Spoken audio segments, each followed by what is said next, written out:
তার কথা ভাসানী অনুসারীরাও ঠিক সেইভাবে পৌঁছাতে পারেন না তাদের কাছে।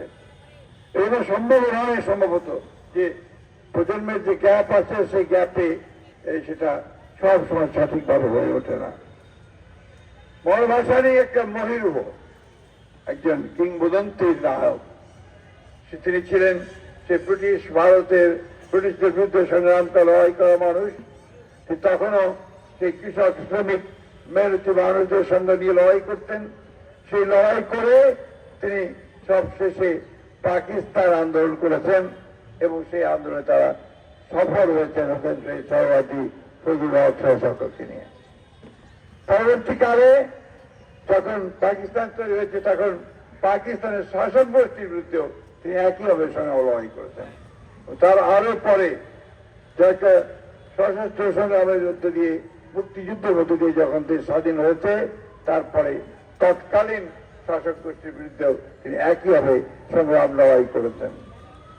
তার সবচেয়ে বড় যে দিকটি ছিল আমাদের কাছে, তিনি সবসময় সাধারণ মানুষের মধ্যে থাকতেন, চলতেন, ফিরতেন, তাদেরকে নিয়েই তার আন্দোলন সংগ্রাম, তার রাজনীতি সবকিছুকে গঠন করতেন।